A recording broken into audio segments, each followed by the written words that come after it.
Hey y'all, if you are watching this video, it is because it is from this day, it is exactly 365 days since I departed to Europe last summer, and it was the adventure of a lifetime, and I always wanted to make a video about it, but I'm just now getting around to doing it because now I actually have a laptop I can edit on. Shout out to my dad for buying me a laptop. So it was amazing. I hope you enjoy the video that you're about to watch. So without further ado, let's roll the footage.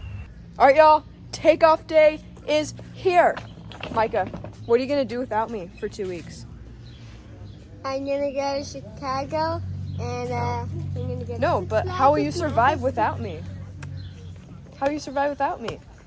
Having your coolest sister around, you know? It's gonna be pretty easy. Oh, okay. Hey, Mom, what are you gonna do without me for 2 weeks? I'm gonna cry. Okay, yeah. I got my big suitcase all ready to go, and then I got my backpack. I'm gonna miss her. Each adventure starts with one step.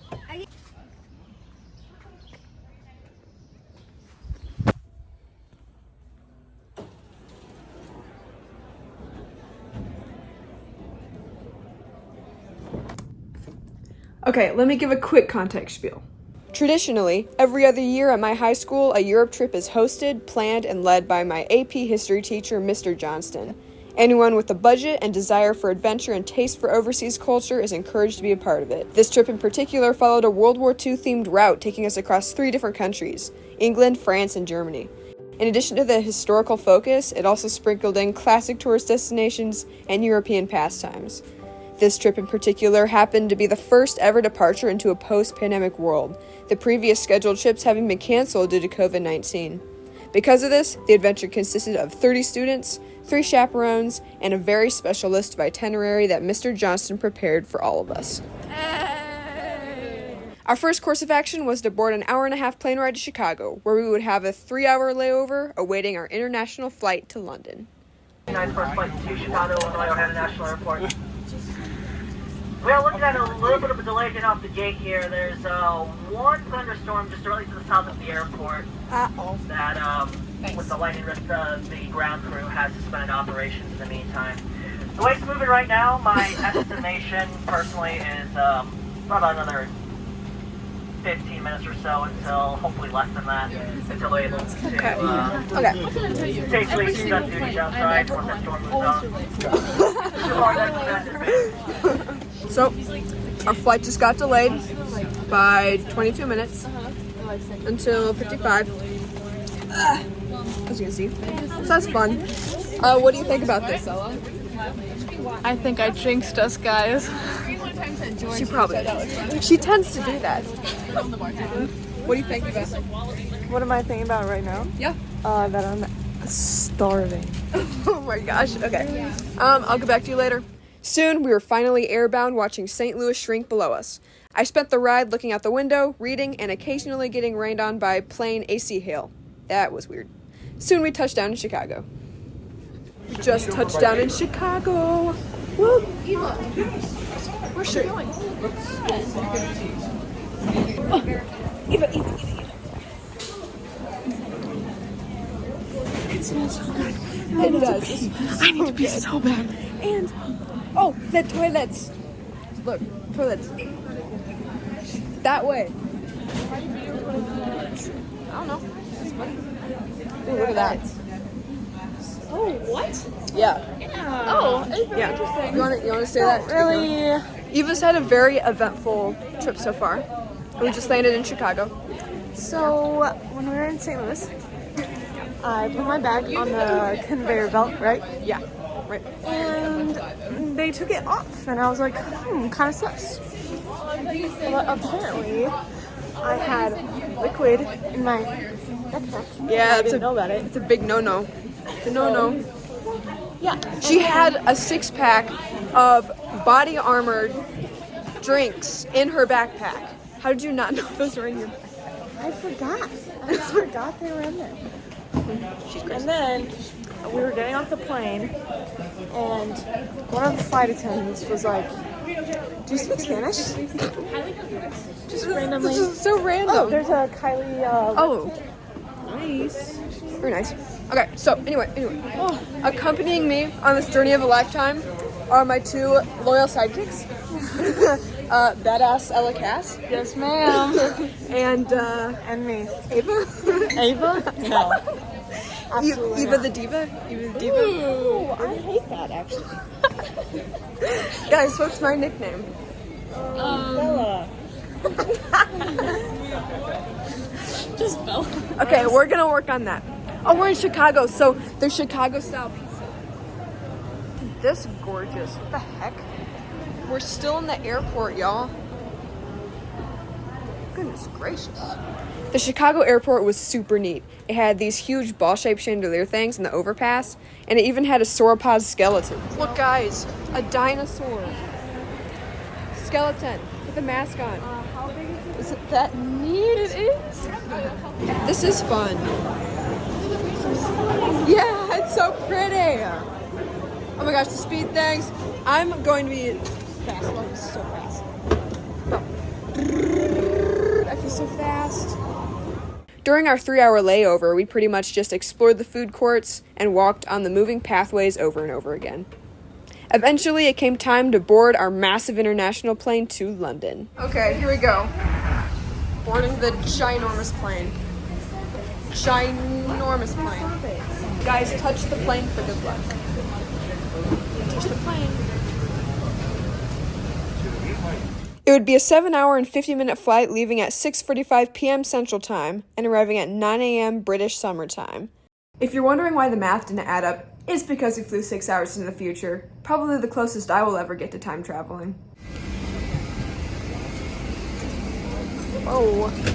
Unable or preferring not to perform these functions, please notify flight attendants. I'm DM over here, so you're on the... It was by far the biggest plane I had ever been on, and each seat had screens on the back that came with an endless selection of movies. But when we took off, I think it was a little too much for Eva. I don't know why you think this is funny. Because it is funny. It's not.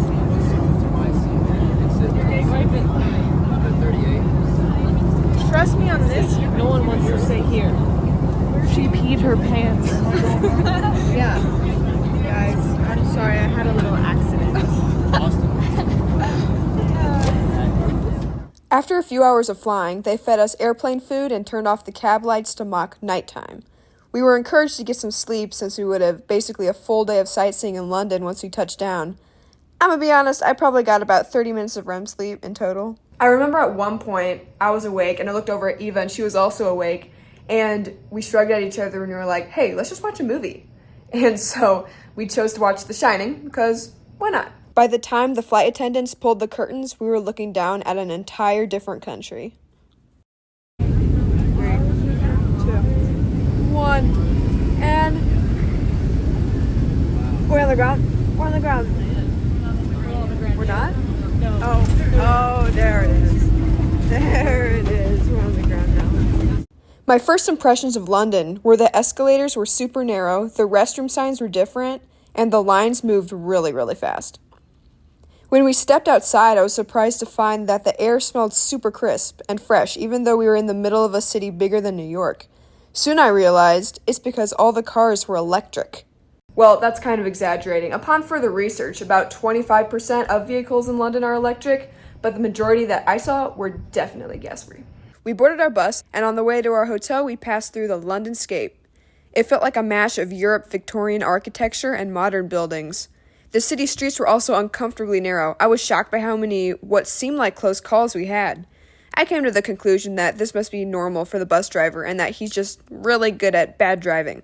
It also felt like we were in an alternate reality because we drove on the wrong side of the road and the wheels were on the wrong side of the car. Our hotel should have been a 30-minute drive away, but it took 2 hours because of London traffic. But our hotel was in prime location. From the entrance, you could see Tower Bridge crossing over the River Thames. Finally, we dropped off our luggage in our rooms, and the first thing we did in London was find something to eat because we were starved. We found a food truck nearby that claimed to sell Nashville-style chicken sandwiches and chips, aka fries. Potato thing? Nashville fries, guys, according to London. They're good. Is there a salt in there? Yeah. Actually good? Actually not bad. The food was pretty good, but we couldn't stay for long because we were late to meet our group for our first official tour, Westminster Abbey. To get there, we took the subway through the London Underground, which is the first time I had ever ridden this kind of transportation. The doors would open for a certain amount of time, so if you were too slow, you'd either get caught in a door or left behind. Once we took our exit, we walked a few blocks through London sightseeing before we reached Westminster Abbey.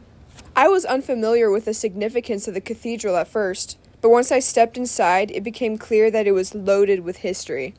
It almost felt like I was walking into a giant time capsule. The ancient tombs of monarchs and famous figures were kept preserved in stone and kept away from the reach of time. Commissioned by Edward the Confessor, Westminster Abbey was created to be a great monastery and place of worship, as well as a place of coronation and burial for monarchs. Nowadays, although it serves as a massive tourist attraction, it still holds regular church services and has been the setting for every coronation since 1066. Today, over 3,000 famous figures in history have claimed a resting place in this cathedral, a few including Queen Elizabeth I, Anne of Cleves, Henry VIII's fourth wife, Sir Isaac Newton, Charles Darwin, Jane Austen, Charles Dickens, Sir Winston Churchill, Stephen Hawking, and many, many more. After my mind was completely blown, we eventually took the subway back to our hotel. It was trippy watching how much the subway cars bent in order to weave through the underground network. Okay, here's the hotel room. We have carbonated water over here. I drank one. Hopefully they don't charge me for that. And then over here, the bathroom is super whack.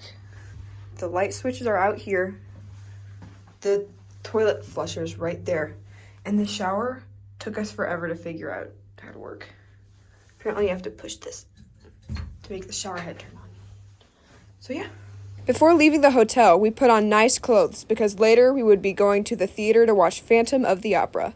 After we had all assembled, we walked to Leicester Square and were set loose to find some grub before we would meet up again to watch Phantom of the Opera. But while we were searching for food, we ran into something quite unexpected. Okay, y'all. Best day of my life? We're in Leicester Square right now, and something crazy kind of just happened.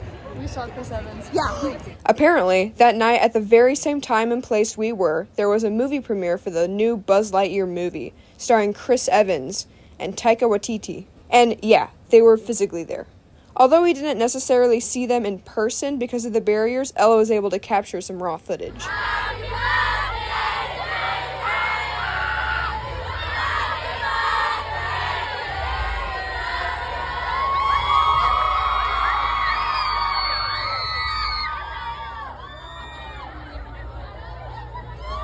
Our night was only getting started, though. We walked down to Her Majesty's Theatre where Phantom of the Opera would be playing. When we entered the theater, I had never seen architecture like it before. It was very rounded and our seats were very steep, and it almost felt like we were looking directly down on top of the stage. It is nearly impossible to describe how incredible the performance was. The actors sang their hearts out and was full of special effects. The Phantom was constantly disappearing behind his cloak. Lamps would rise from the stage out of the mist from virtually nowhere, and the chandelier crashed and sparked from a pulley system. It was by far the best theater performance I had ever seen. And from that moment, Phantom of the Opera instantly jumped into my top 3 favorite musicals. After the performance, we took the tube back to our hotel and walked through some London nightlife. It was quite the first day in Europe. Since I had barely gotten any sleep in the last 30 hours, I was glad to catch some shut-eye, but was more excited for the busy day we had in store. Well, that officially concludes the first episode of my Euro trip. I hope you enjoyed what you saw, and please stick around for the next one. We'll pick up where we left off, and what you can expect is the London Eye, fish and chips, and the Churchill War Rooms. So, I hope to see you there.